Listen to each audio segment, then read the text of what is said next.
Hey everyone, Mr. Newman here, and today we're going to do a few things on slope-intercept form. So, first of all, just to remind you what slope-intercept form is, it's y equals mx plus b, and it's an equation for a line. Remember that m is slope, and b is the y-intercept. We say intercept, but it's specifically the y-intercept.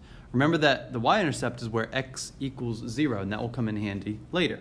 So, let's read this situation. Oh, one last thing about slope is, remember, it's delta y over delta x. That's known as the rate of change, and that's also how we remember that is rise over run, if you need help remembering whether x or y goes on top. So, Andrew wants to buy a smartphone that costs $500. His parents will pay for the phone, and Andrew will pay them $50 each month until the entire amount is repaid. The loan repayment represents a linear situation in which the amount y that Andrew owes his parents is dependent on the number of x payments he has made. First of all, notice they say it costs $500 and there's $50 each month. Anytime you see an each month or each or every or per, those are keywords to think about whether that is something that's changing or might be a rate of change. And in this case, that is the rate of change, and we have to decide whether it's positive or negative, and we'll get to that in a moment, but that is going to be our slope, our rate of change. Notice we also see that the amount y that Andrew owes his parents, that's the y value, and the x is dependent on the number of payments. So I'm going to put number of payments for x, and I believe he's paying that amount each month, so you could also put months there instead. And the y is the amount that Andrew owes, so the amount he owed. Just putting those above the table helps me to focus what the x and the y represent. The starting value is 500 because that's how much Andrew had to borrow from his parents. So that is also when x equals 0. In other words, when he has made no payments back to them, he owes them $500. So 0 payments, and he owes them $500. The rate of change is going to be the 50 there, and I know that's negative because he's paying them back. So the amount he owes goes down by 50 each month. In other words, every time x goes up by 1, when he makes one more payment, then the amount owed goes down by 50. So he would then owe 450 after one payment back. The equation is y equals mx plus b, and I'm just going to replace m and b with my rate of change and my starting value. So y equals negative 50 for slope times x plus 500 for b. Y equals negative 50x plus 500. This equation gives me this table of values where every time he makes another payment, the y value goes down by 50. Let's graph this really quickly just so that we can see it as well. And on the y-axis, I'm going to skip, I'm going to do 50s every 50, and I'm not going to write down even every 50, but you notice the scale is still every 50, and so we go up to 500 that way.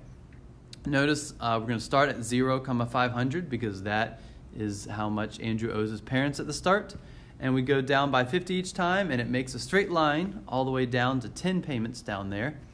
And when y is 0, that's when he owes no more money left. I can tell just from the graph that that is going to be down there at the bottom, and that is when x is 10, when we have 10 payments. You could also figure this out by plugging in 0 for y and solving for x in this equation right here. But we know that it'll take 10 payments or 10 months for him to pay off the loan. All right, another kind of problem you might see is this, where we need to write the equation of the line in slope-intercept form, and they don't give us the y-intercept, they just give us the slope and a point on the line. Well, the slope is 3. The problem is the y-intercept. We don't know that. But what we could do is we know an x and a y value that are on the line, so we could replace x with 2, replace y with 5, and replace m, the slope, with 3. And once we've replaced all those, the only variable we don't know is b. And we can just solve for that variable to figure out the y-intercept. So let's do that. Y is 5, m is 3, and x is 2. Now one thing about this, make sure you don't switch up x and y. Make sure you put the x where the x goes and the y where the y goes. A lot of students mess up on this because they think, let me put the x first and the y second. And that's true in an ordered pair, but you notice It's y equals mx plus b. So when you're writing out the equation, the y comes first if you write it this way. So 5 times 3 plus 5 equals 3 times 2 plus b. Well, we have everything except for b, so let's solve for b. 3 times 2 is 6. Subtract 6 from both sides, and we find out b is -1. That means we have the equation now. Plug in 3 for m, like before, and -1 is b, so we get y equals 3x minus 1. Another way to do that, instead of plugging in the numbers, that I like, is if you put this in a table, then we know that the slope being 3 means every time you add 1 to the x, the y goes up by 3. So if x goes up by 1 more, y is going to go up by 3 more. Well, we can work backwards to find the y-intercept. If we go back to 1, then we know we go back 3 on the y value. In other words, what plus 3 equals 5? Well, that's 2. And we do the same thing all the way back down to 0. That's the y-intercept. We get y is -1. And that's the same thing we found. So if you like the table method better, feel free to do that. My only caution is, especially when you're using fractions or if there are big jumps, then that might be a little bit trickier to do. But if you have the slope and you know how that works great. You can do that. I'm also going to plot the graph just so we see that the y-intercept is -1 and the slope is 3 and it goes through 2,5 on the line. All right, try this next one on your own. Now that you tried it, I'm going to show you very, very quickly how to do it. One way to do that is to plug in x and y and solve for b. And we solve for b, we get 5. So the equation is -1x plus 5.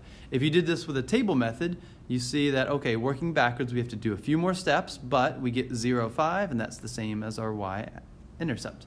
Plot the points, and you see, yes, 3, 2 is on there, and -1 is the slope.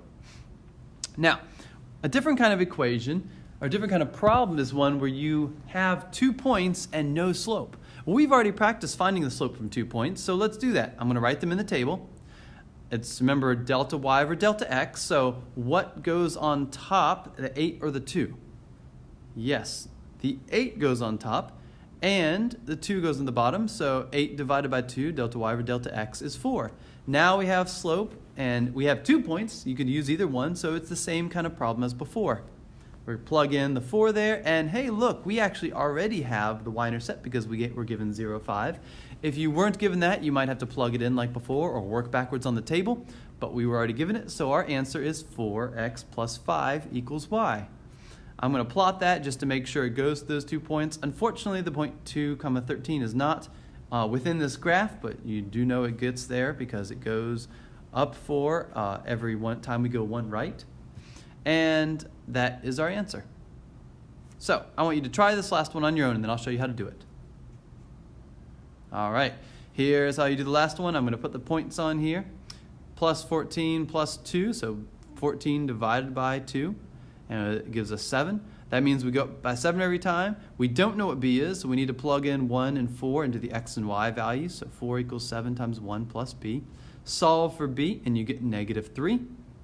That means that y equals 7x minus 3. Doing this with the table method, we know that every time we go up 1, we go up 7. So we're going to work backwards, go down 1 on the x and go down 7. That means we're at 0, -3. That is the same y-intercept that we found from before, and we get this line. Thank you very much for watching.